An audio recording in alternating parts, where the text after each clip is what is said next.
ब्रज में विरक्त संतों की बड़ी परंपरा रही है और हमने बहुत सारे चमत्कार सुने हैं। किसी से राधा रानी आके बात करती हैं, किसी कृष्ण आकर बात करते हैं। आपके जीवन में क्या कृष्ण राधा से जुड़ा कोई कभी ऐसा प्रसंग हुआ कि आपको लगा हो भगवान आपसे बात कर रहे हैं? नहीं, देखो, पहली बात तो ये है कि कभी ऐसा किसी के साथ होता है तो कभी वो बताना नहीं चाहिए, किसी को भी नहीं बताना चाहिए। कोई बहुत ऊंचा महापुरुष है, वो एक प्रेरणा के लिए बता सकता है, पर हम जैसे लोग तो कभी नहीं। पर मैं ये नहीं कहूँगी कि हाँ डायरेक्टली आकर के कभी कोई ऐसा अनुभव हुआ है, पर हाँ इनडायरेक्टली कई बार कई चीज़ों को लेकर के ऐसे अनुभव होते हैं जब एहसास होता है कि वो यही है आसपास कहीं ब्रज में। कई बार ब्रज के ऐसे कुछ कुछ गुप्त स्थान हैं, वहाँ जब आप जाते हो थोड़ी देर एकांत में बैठते हो, क्योंकि मैं हमेशा कहती हूँ लोगों ने अभी ब्रज को बहुत अच्छे से समझा ही नहीं है। उनको लगता है भीड़ ब्रज है, पर ऐसा नहीं, एकांत ब्रज है। असल में भीड़ वृंदावन नहीं है, एकांत वृंदावन है। तो जब आप उस एकांत वृंदावन का अनुभव करने लग जाते हो तब आपको ये अनुभव छोटे छोटे कभी कभी होने लगते हैं। ब्रज के कुछ बरसाने के भी, वृंदावन के भी स्थान है जहाँ लोग जाते नहीं, वो आज भी गुप्त हैं। उन जगह आप बैठ जाओ, वहाँ जाके आप नाम जाप करो, आप थोड़ा चिंतन करो लीलाओं का, तो आपको चारों तरफ किसी न किसी माध्यम से, किसी रूप में आपको श्री जी ठाकुर जी अनुभव दिलाएंगे। या तो कोई महापुरुष आ जाएगा, उनके रूप में आपको अनुभव होगा। तो ऐसे अनुभव मुझे कई बार हुए हैं कि आप वहाँ बैठे हो और उसी समय कुछ ऐसा होता है कि आपको लगता है कि श्री जी ने भेजा, वहाँ सीधा उन्हीं के द्वारा आपको प्राप्त होता है।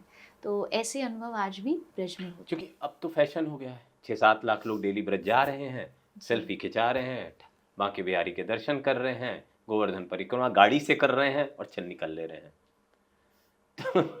तो ऐसे में वो एकांत जगहें कौन सी है जहाँ थोड़ा लोग जाके ब्रज को समझ पाए? क्योंकि ये तत्व तो गहरा है, इसको समझने में बड़ा जीवन खप जाता है लोगों का। और मैं तो बार बार ये कहता हूँ, नीम करोली बाबा से लेकर देवराहा बाबा ने प्राण त्यागे ब्रज में। बिल्कुल, सिद्ध स्थान उनके अलग अलग जगहों पे और प्राण यहाँ त्यागने आए। बिल्कुल।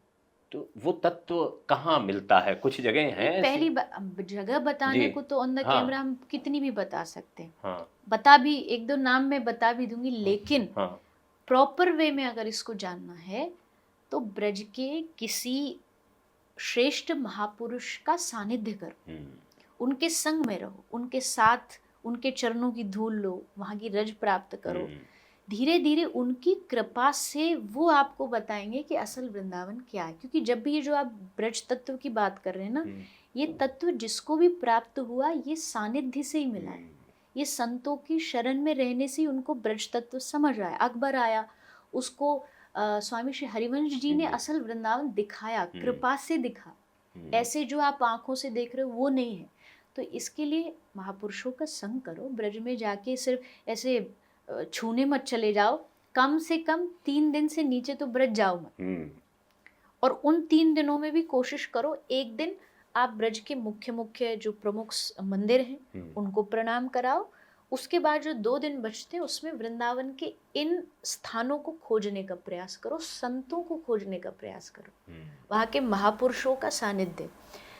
रही बात स्थानों की, तो अगर प्रॉपर वृंदावन की बात करी जाए तो आज भी एक सिद्ध स्थान है तटिया स्थान, बड़ा अद्भुत स्थान है। उन्हीं का, उसी संप्रदाय का एक और बिहार वन जो आज भी बहुत भौतिकता से बचा हुआ है। इससे आगे अगर आप यमुना जी के दूसरी पार जाएंगे तो वहाँ एक बड़ा सुंदर वन है, वंशीवट। अच्छा। भांडीर वन के बिल्कुल नज़दीक वहाँ बहुत सारे संत रहते हैं, छोटी छोटी, दिखेंगे नहीं आपको कहीं भी। अच्छा। पर बहुत सुंदर स्थान है। वहाँ एक वृक्ष भी है, उस पर लोग कान लगाते हैं कि आज भी यहाँ नूपुरों की आवाज़ आती है ठाकुर जी की। तो आप वंशीवट जा सकते हैं।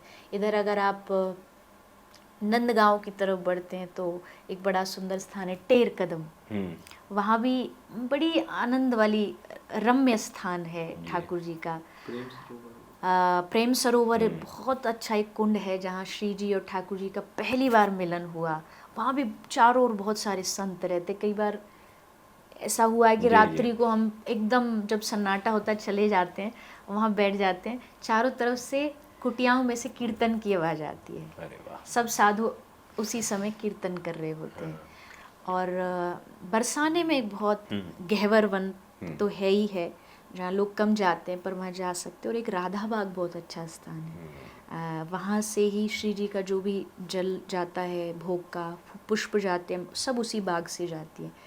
तो वो वहाँ आज कोई भी नहीं जाता, एकदम शांत पड़ा रहता है। तो कुछ कुछ स्थान है, पर इनका तत्व भी तभी समझ आएगा जब किसी महापुरुष की कृपा होगी। नहीं तो वहाँ लगेगा अरे ये तो सन्नाटा है, एकांत नहीं लगेगा।